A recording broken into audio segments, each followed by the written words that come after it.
Bismillahirrahmanirrahim. Assalamualaikum warahmatullahi wabarakatuh. Takut itu nanti ada teori. Sebenarnya ketakutan itu kuncinya ada pada pikiran. Akarnya rasa takut itu ada dalam pikiran kita. Takut itu kan ketika ada sesuatu yang kamu pastikan dia membahayakanmu, sehingga harus kamu hindari jauh-jauh. Kamu menganggap bahwa sesuatu itu sangat berpengaruh dalam hidupmu, bisa mengganggumu. Nah, itu kan adanya dalam pikiran. Kamu takut tidak punya uang.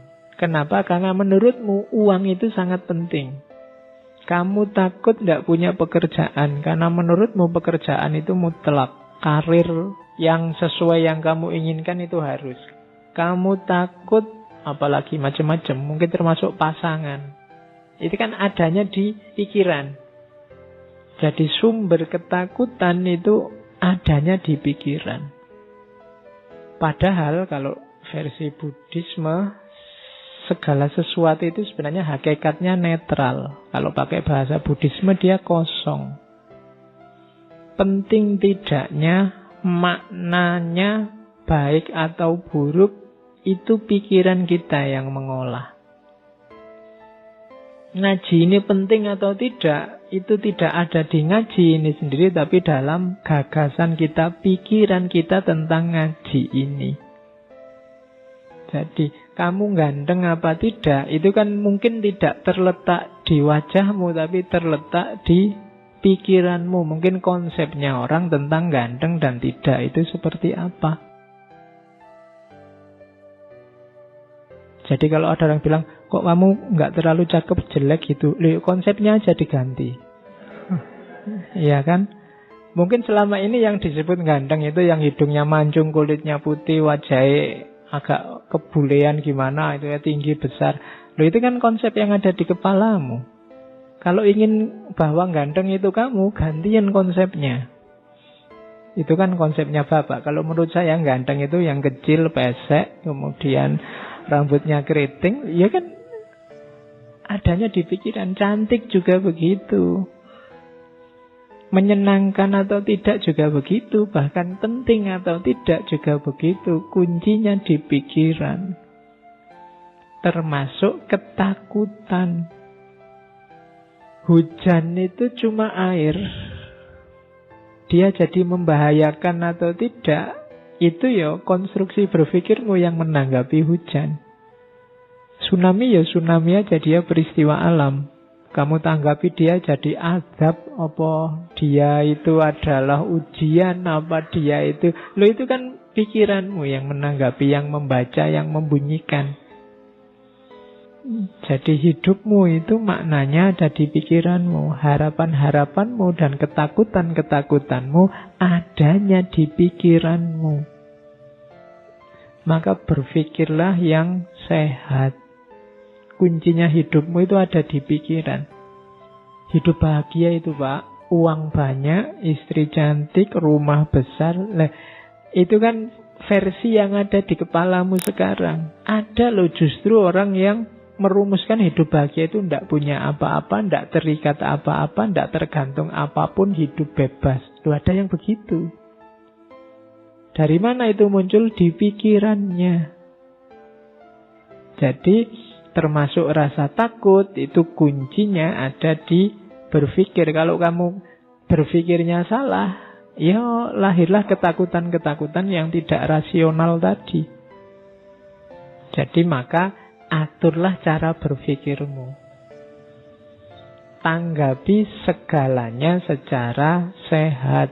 Awas keliru. Tak kasih contoh ya. Ada kisah terkenal sekali kalau di barat, namanya kisah katak kecil, Little Frog. Ini biasanya diceritakan ke anak-anak TK. Kalian tak anggap TK dulu sementara. Jadi satu ketika ada rombongan katak kecil.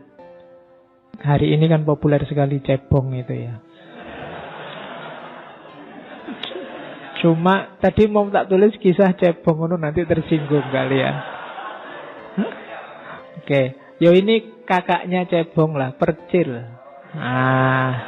Ya.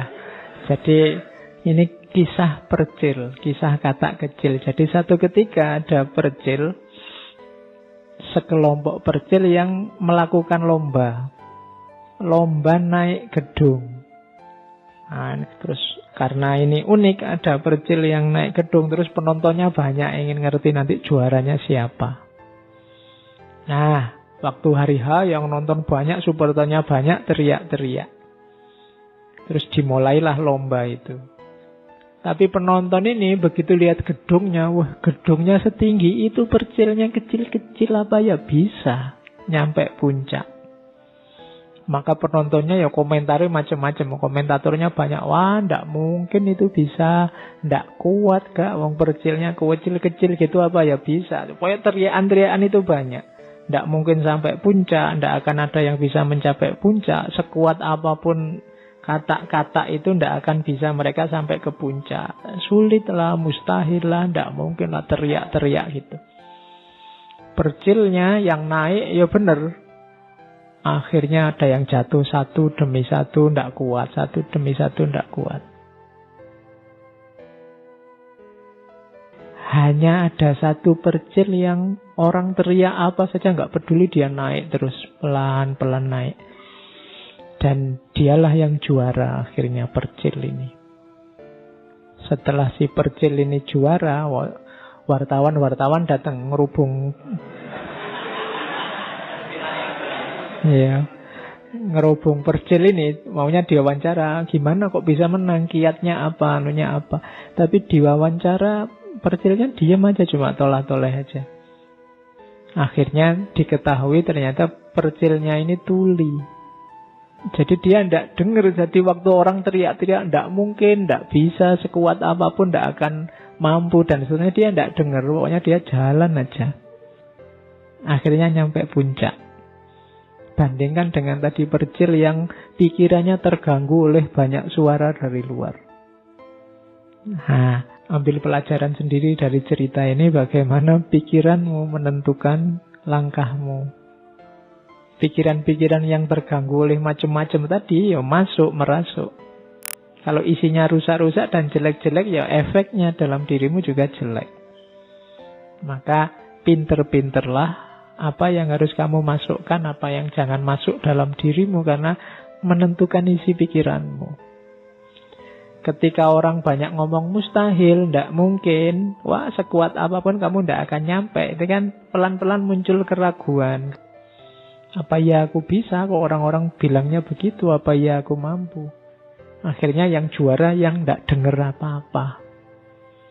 Nah, hari ini kan kamu dengar macam-macam, baca macam-macam, banyak, pikiranmu mesti kacau.